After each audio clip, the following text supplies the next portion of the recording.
அனைவருக்கும் வணக்கம். உங்கள் RS Info Times சேனலுக்கு உங்களை அன்புடன் வரவேற்கிறோம். பொதுவாக சபரிமலை ஐயப்பனுக்கு 48 நாட்கள் மாலை அணிந்து கடுமையான விரதம் இருப்பதை பற்றி நாம் கேள்விப்பட்டிருக்கிறோம். ஆனால் ஐயப்பனுக்கு மட்டுமல்ல, நம் அன்பு முருகப்பெருமானுக்கும் அதே போல 48 நாட்கள் மாலை அணிந்து விரதம் இருக்கும் பழக்கம் தீவிர பக்தர்களிடம் உண்டு.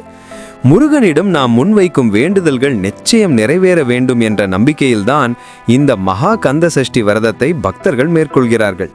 கந்தன் என்று பெயர் சொன்னாலே அது நம் வாழ்வின் தடைகளை நீக்கும் அரணாக திகழ்கிறது.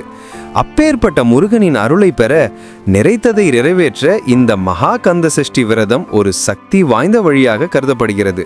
பலரும் இந்த வருடம் மகா கந்த சஷ்டி விரதம் எப்போது தொடங்குகிறது, முருகனுக்கு 48 நாட்கள் விரதம் இருப்பவர்கள் எந்த நாட்களில் விரதத்தை தொடங்கலாம், விரதத்தை தொடங்குவதற்கான முறை என்ன, விரத காலங்களில் என்னென்ன செய்யலாம் செய்யக்கூடாது, என்ன மந்திரங்களை சொல்லலாம் சொல்லக்கூடாது, 48 நாட்கள் விரதம் இருக்க முடியாதவர்கள் என்ன செய்யலாம், எந்த விரதத்தை மேற்கொள்ளலாம், இப்படி மகா கந்த சஷ்டி விரதத்தை பற்றிய அனைத்து ஆச்சரியமூட்டும் தகவல்களையும் அதன் வரலாற்றையும் எப்படியெல்லாம் விரதம் இருந்தால் முருகனின் அருளை பெறலாம் என்பதையும் இந்த ஒரு வீடியோவின் மூலமாக நீங்கள் முழுமையாக தெரிந்து கொள்ளலாம். அதற்கு முன் முருகப்பெருமான் உங்களுக்கு மிகவும் பிடித்தால் இந்த வீடியோவை லைக் பண்ணுங்க. ஓம் முருகா என்று டைப் செய்து லைக் பண்ணுங்க, கமெண்ட் பண்ணுங்க. நம் சேனலை முதல் முறையாக பார்க்கிறீர்கள் என்றால் சப்ஸ்கிரைப் செய்து நோட்டிபிகேஷன் பெல்லை அழுத்தி விடுங்கள். வாருங்கள் இனி வீடியோவுக்குள் போகலாம். இந்த வருடம், அதாவது 2025ஆம் ஆண்டு கந்த சஷ்டி விரதம் 48 நாட்கள் செப்டம்பர் 11ஆம் தேதி புதன்கிழமை அன்று தொடங்குகிறது. அக்டோபர் 27ஆம் தேதி திங்கட்கிழமை அன்று சூரசம்ஹாரமும் நடக்கிறது. பொதுவாக முருகனுக்கு 48 நாட்கள் கந்த சஷ்டி விரதம் இருப்பார்கள். இந்த 48 நாள் விரதத்தை செப்டம்பர் 11ஆம் தேதி புதன்கிழமை அன்று தொடங்கலாம். இது ஒரு நீண்டகால விரதம். இந்த நாட்களில் எந்த வேண்டுதல் இருந்தாலும் முருகப்பெருமானிடம் வைத்தால் அது கண்டிப்பாக நிறைவேறும் என்பது அசைக்க முடியாத நம்பிக்கை. பலரும் முருகனுக்கு மாலையிட்டு 48 நாட்கள் விரதம் இருப்பார்கள். அப்படி 48 நாட்கள் விரதம் இருக்க முடியாதவர்கள் என்ன செய்ய வேண்டும்? வேறு எந்த முறையில் விரதம் இருந்தால் முருகனின் அருள் நமக்கு கிடைக்கும்? நாம் வேண்டிய வரங்களை முழுமையாக பெற முடியுமா? எந்த வினையினால் கந்தன் வழி இருந்தால் வந்த வினை ஓடும் என்பது பழமொழி. அந்த ஆறுமுகனுக்கு எத்தனையோ விரதங்கள் இருந்தாலும் விரதங்களிலேயே தலை சிறந்த விரதம், மிகவும் சக்தி வாய்ந்த விரதம் கூறப்படுவது மகா கந்த சஷ்டி விரதம் தான். குழந்தை வரம் வேண்டி நிற்பவர்கள் இந்த கந்த சஷ்டி விரதம் இருந்தால் முருகனை குழந்தையாக பெறுவார்கள் என்பது ஒரு அசைக்க முடியாத நம்பிக்கை. குழந்தை வரத்திற்காக மட்டுமல்லாமல் வாழ்க்கையில் எப்படிப்பட்ட தீராத பிரச்சனை இருந்தாலும், நோய் தொல்லை இருந்தாலும், தாங்க முடியாத துன்பத்தில் இருந்து விடுபட நினைத்தாலும் யார் வேண்டுமானாலும் இந்த மகா கந்த சஷ்டி விரதத்தை கடைபிடித்தால் கஷ்டங்களும் கடின சோதனைகளும் ஓடோடிவிடும். கந்த சஷ்டி விரதத்தை முறையாக அனுஷ்டிப்பதற்கு 3 முக்கிய சக்திகள் உண்டு. உடல் பசித்திருத்தல், உணவை குறைத்தல். மனம் எண்ணங்களை அடக்கி உள்ளத்தை ஒருநிலைப்படுத்துதல். வாக்கு தீய சொற்களை பேசாமல் இறைவனை மட்டுமே நினைத்தல். இந்த விரத நாட்களில் நாம் நம்மை சுற்றி இருக்கும் அசுத்தமான எண்ணங்களையும் உலக இச்சைகளையும் துறந்து முருகப்பெருமானை நாம் சொந்த பெருமானாக நினைத்து போற்றி வழிபட வேண்டும். பொதுவாக கந்த சஷ்டி விரதம் இருப்பவர்களுக்கு எந்த ஒரு கடுமையான விதிமுறைகளோ கட்டுப்பாடுகளோ கிடையாது என்று சொல்லப்படுகிறது. இருந்தாலும் முருகன் நம் வேண்டுதல்களை அப்படியே நிறைவேற்ற வேண்டும் என்பதற்காக பல பக்தர்கள் தங்கள் பக்தியின் வைராகியத்தை காட்டி 48 நாட்கள் விரதம் இருக்கலாம். 48 நாட்கள் விரதம் இருக்க முடியாதவர்கள் 6 நாட்கள் அல்லது 3 நாட்கள் விரதம் இருக்கலாம். சில சிரமங்கள் காரணமாக 6 நாட்கள் விரதம் இருக்க முடியாதவர்கள் சூரசம்ஹாரத்தன்று மட்டும் விரதம் இருக்கலாம். மாதவிடாய் காலங்களில் பூஜை அறைக்கு செல்லாமல் இருந்தபடியே இந்த விரதத்தை கடைபிடிக்கலாம். உங்கள் மனம் வேறு எந்த எண்ணங்களிலும் ஈடுபடாமல் முருகனை மட்டுமே சிந்தனையில் கொள்ள வேண்டும். விரத காலங்களில் உணவு பொதுவாக பால், பழங்கள் அல்லது ஒருவேளை எளிமையான சைவ உணவு உட்கொள்ளலாம். சிலர் மிளகு துளசி மட்டும் சாப்பிட்டு விரதம் இருப்பார்கள். சிலர் ஒருவேளை மட்டும் சாப்பிடுவார்கள். உடல்நிலை ஒத்துழைக்காதவர்கள் எளிமையான உணவை உட்கொள்ளலாம். முக்கியத்துவம் பட்டினி கிடப்பதை விட முருகன் மீது முழு நம்பிக்கை வைத்து அவரது சிந்தனையில் இருப்பதுதான். மந்திரங்கள் ஓம் சரவணபவ என்ற மூல மந்திரத்தை உச்சரிக்கலாம். கந்த சஷ்டி கவசம், கந்தர் அலங்காரம், கந்தர் அனுபூதி, கந்தர் கலிவன்பா, திருமுருகாற்றுப்படை போன்ற நூல்களை பாராயணம் செய்யலாம்.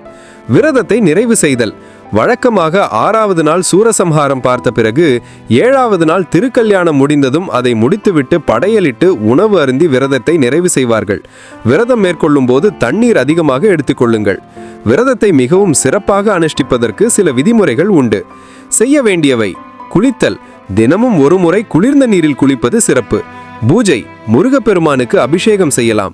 நைவேத்தியமாக பால், கற்கண்டு, பழங்கள், பஞ்சாமிர்தம் படைக்கலாம். விளக்கேற்றுதல். 6 விளக்குகள் ஏற்றுவது மிகவும் சிறப்பு. பாராயணம்.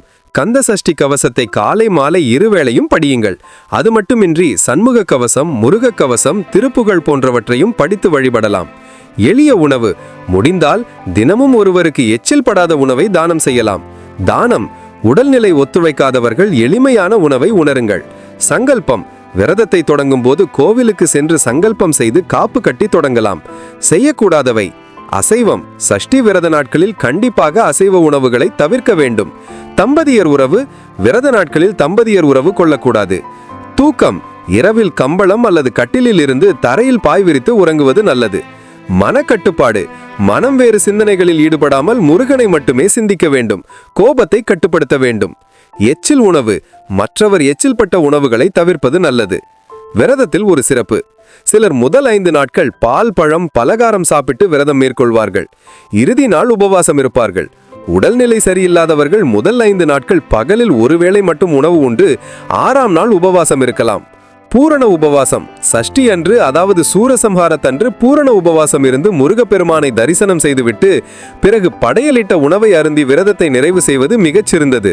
கந்த சஷ்டி விரதத்தில் கந்த சஷ்டி கவசம் ஒரு தனித்துவமான இடத்தை பெறுகிறது. கவசம் என்றால் நம்மை காக்கக்கூடிய ஒன்று.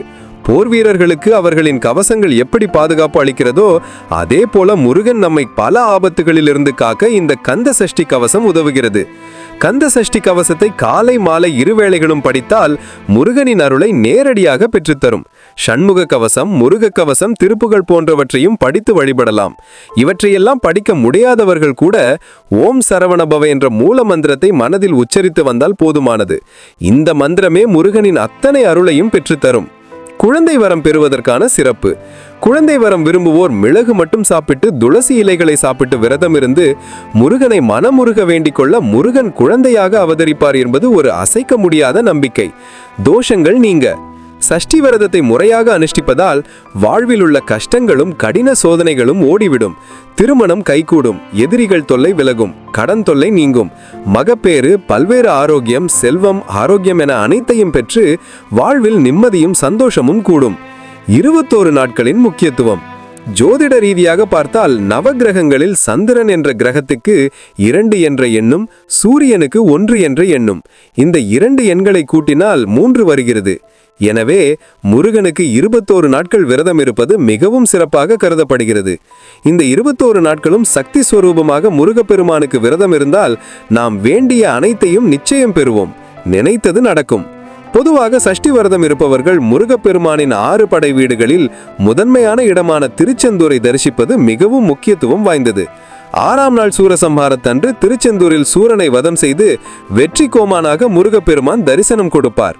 அன்று திருச்செந்தூர் கடலில் நீராடி முருகனை தரிசனம் செய்வது மிகச்சிறந்த பலம் தரும். முடியாதவர்கள் தங்கள் வீட்டிலேயே குளித்துவிட்டு முருகப்பெருமானுக்கு பூஜை செய்து மாவிளக்கு ஏற்றி வழிபடலாம். அபிஷேகம். முருகப்பெருமானுக்கு அபிஷேகம் செய்யப்பட்ட பாலில் நாமும் அதை உட்கொள்வது சிறப்பு. படையல். நெய்வேத்தியமாக பால், கற்கண்டு, பழங்கள், பஞ்சாமிர்தம் படைக்கலாம். கந்த சஷ்டி கவசம் வரலாறு. யார் இந்த கந்த சஷ்டி கவசத்தை பாடினார்கள் தெரியுமா? ஒருமுறை கடுமையான வயிற்று வலியால் பாதிக்கப்பட்டிருந்த பாலதேவராய சுவாமிகள் அவர்களுக்கு எவ்வளவோ சிகிச்சைகள் செய்தாலும் வலி குணமாகவில்லை. அப்போது முருகப்பெருமான் அவருக்கு காட்சி கொடுத்து பாடல் பாடும் திறனையும் அறிவையும் கொடுத்தார். அந்த முருகப்பெருமானின் தரிசனத்திற்காக அரசவையில் பாலதேவராய சுவாமிகள் சஷ்டியை நோக்க சரவணபவனா என்று தொடங்கி முதல் கந்த சஷ்டி கவசத்தை பாடினார். அந்த அளவுக்கு இந்த கவசம் சக்தி வாய்ந்தது. சண்முக கவசம். அதுபோலவே பாம்பன் சுவாமிகள் முருகனின் அருளால் சண்முக கவசம் என்ற நூலையும் இயற்றியுள்ளார். இதுவும் கந்த சஷ்டி கவசம் போல 6 கவசங்களை கொண்டது. நண்பர்களே, கந்த சஷ்டி விரதத்தின் முக்கியத்துவத்தையும் அதன் பல்வேறு முறைகளையும் விரிவாக பார்த்தோம். குழந்தை வரம் முதல் கடன் தொல்லை நீங்குவது வரை எப்படிப்பட்ட வேண்டுதல்களையும் நிறைவேற்றும் சக்தி கொண்டது இந்த விரதம். சஷ்டி இருந்தால் அகப்பை வரும் என்ற பழமொழியைப் போல கருப்பையில் குழந்தை வளரும் என்பதுதான் உண்மையான கருத்து. குழந்தை வரம் வேண்டுபவர்களுக்கு இது ஒரு சிறந்த விரதம். திருமண தடைகள் நீங்கும், எதிரிகள் தொல்லை விலகும், கடன் தொல்லை நீங்கும். திருமுருகாற்று படை, கந்த சஷ்டி கவசம், திருப்புகழ் போன்ற பாடல்கள் வெறும் பாடல்கள் அல்ல, அவை முருகனின் சக்தியை நம்மிடம் கொண்டு வந்து சேர்க்கும் மந்திரங்கள். இந்த விரதத்தை மன தூய்மையுடனும் அசைவம் தவிர்த்தும் முருகனின் மீது அசைக்க முடியாத நம்பிக்கையுடனும் கடைபிடித்தால் நீங்கள் வேண்டிய அனைத்தும் நிச்சயம் நிறைவேறும். உங்கள் வாழ்க்கையில் நிம்மதியும் சந்தோஷமும் செல்வமும் பெருகும். இந்த வீடியோ உங்களுக்கு பயனுள்ளதாக இருந்தால் லைக் செய்து உங்கள் நண்பர்கள் மற்றும் குடும்பத்தினரிடம் பகிர்ந்து கொள்ளுங்கள். மேலும் இது போன்ற ஆன்மீகம் மற்றும் பயனுள்ள தகவல்களுக்கு நமது SN பக்தி டைம்ஸ் சேனலை சப்ஸ்கிரைப் செய்ய மறந்து விடாதீர்கள். முருகப்பெருமான் அருளால் உங்கள் வாழ்வும் வளமாக அமையட்டும். மீண்டும் ஒரு பயனுள்ள வீடியோவில் சந்திப்போம். நன்றி, வணக்கம்.